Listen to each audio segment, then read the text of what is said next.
द्वारा एक मार्च निकाला गया है।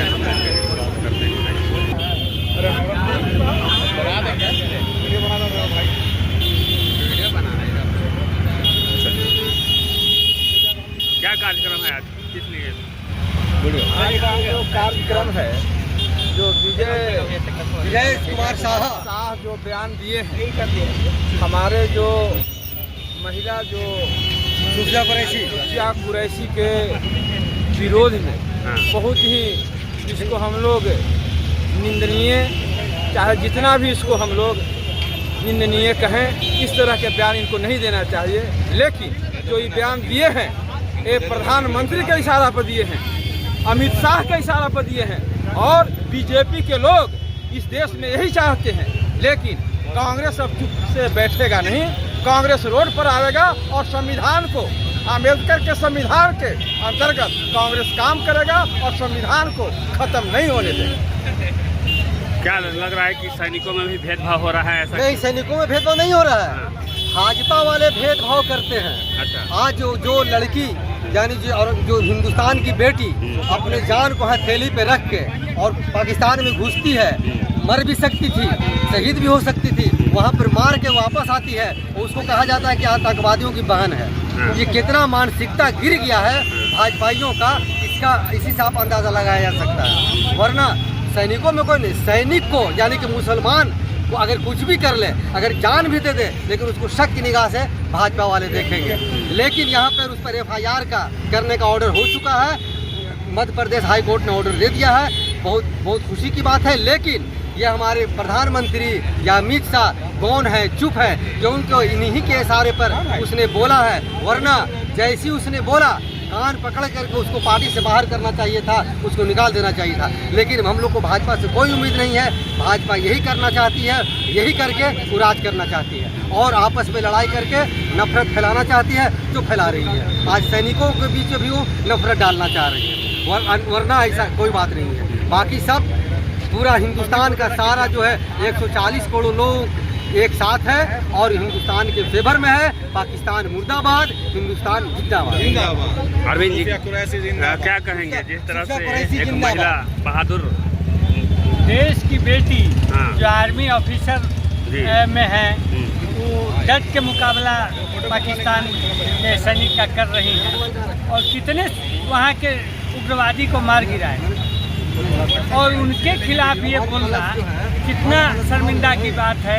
ये भाजपा के लोग ही कर सकते हैं। देश का कोई भी नागरिक ऐसा नहीं बोल सकता है। देश का हर एक नागरिक आज एकता के साथ अपने देश के लिए खड़ा है, अपने आर्मी के लिए खड़ा है। और कांग्रेस पार्टी, हमारे राष्ट्रीय नेता बोल चुके हैं कि हम आपके साथ हैं, आप जो भी निर्णय करें, जो भी ये करें, सबक सिखाना है पाकिस्तान को। लेकिन इनको सबक नहीं सिखाना है। पहले से बोलते थे कि POK हमको ले लेना है, और जब वक्त आया कि अभी POK को ले लेना है, तो अब पिछड़ गए, सीज फायर का बात करने लगे। इनका मास्टरमाइंड हो गए अमेरिका का राष्ट्रपति ट्रम्प।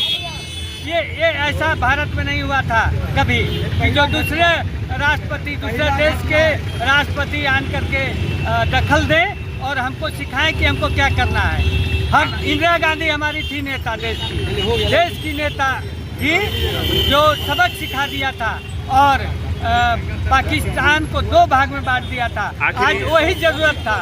आज एक साथ हम लोग हैं और आज यही मांग है, यही जरूरत है कि पाकिस्तान को एक भाग और बांट दिया जाए और POK को अभी हासिल कर लिया जाए, कब्जा कर लिया जाए।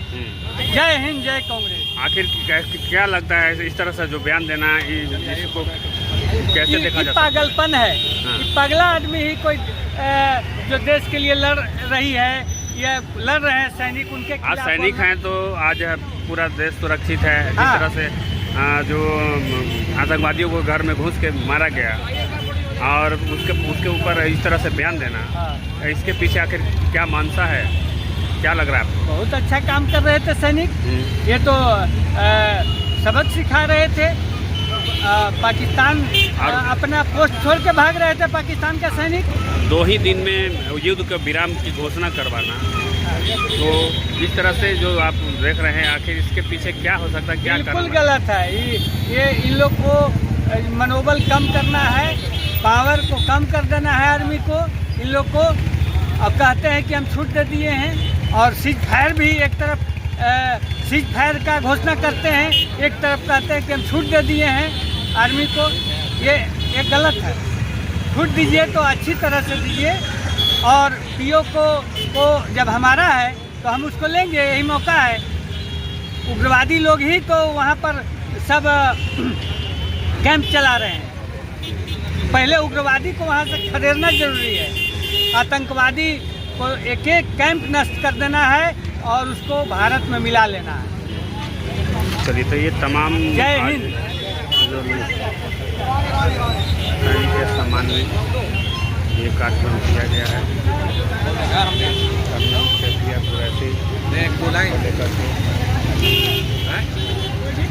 परिचय दीजिए।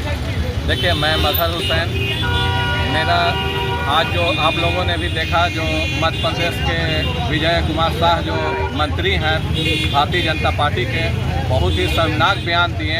वो मतलब इंडियन आर्मी के खिलाफ, जो सूफिया कुरैशी जो हमारी जो आर्मी जो है वो पाकिस्तान में घुस करके और कई आतंकवादियों को मार करके वहाँ से मतलब वापस आ जाना बहुत बहादुरी का काम है। और उस बहादुरी का नतीजा क्या निकला, वो भारतीय जनता पार्टी के मुंह से सुनते ही आप लोग, जो विजय कुमार शाह ने बयान दिया कि उनकी बहन का क्या मतलब, नाता क्या जोड़ना चाहते हैं, इसका मतलब खुलेआम मतलब खुल्ला बोलना चाहते हैं ये कि वो भी आतंकवादी है। तो इसलिए ये जो आर्मी जो है इंडियन आर्मी, वो इसके बर्दाश्त नहीं करेगी। अब इनको बर्खास्त करना ही चाहिए। ये जो विजय कुमार जो शाह जो भारतीय जनता पार्टी की तरफ से जो है, इनको पार्टी से निकालने का काम किया जाए, और नहीं तो इससे बड़ा भी आंदोलन किया जाएगा।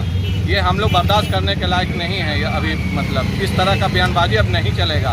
भारतीय जनता पार्टी एकदम मतलब संतुलन खो बैठी है अपने तरफ से, समझिए कि इसलिए कि हर जगह से अभी देखिए इनकी जनता जो है नकार चुकी है।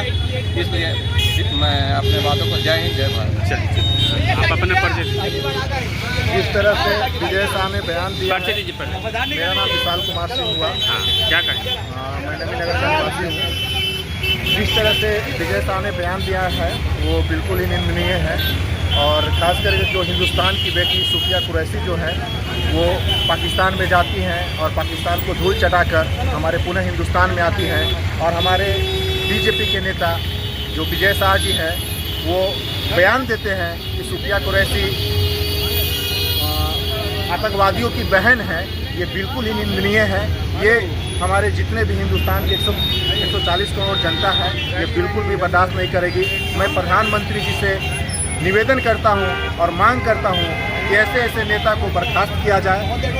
और ख़ास करके जो हमारे हिंदुस्तान की जो दो बेटियां, जो बोमका सिंह और अपना सूफिया कुरैशी जी जो हैं, इन्होंने जाकर एक अच्छा काम किया है। इनको शाबाशी देने के बजाय इनका विरोध कर रहे हैं और वो आतंकवादियों की बहन बता रहे हैं। ये बिल्कुल ही निंदनीय है। और जहाँ तक हमारा अभी सीज फायर का जो करवा कर जो हमारे ये अमेरिका के राष्ट्रपति से अपना बिजनेस के माध्यम से इन्होंने सीज फायर करवाया कि कहीं अडानी जी का काम न रुक जाए, इस तरह का बहुत घटना है। बस यही कहना चाहता हूँ।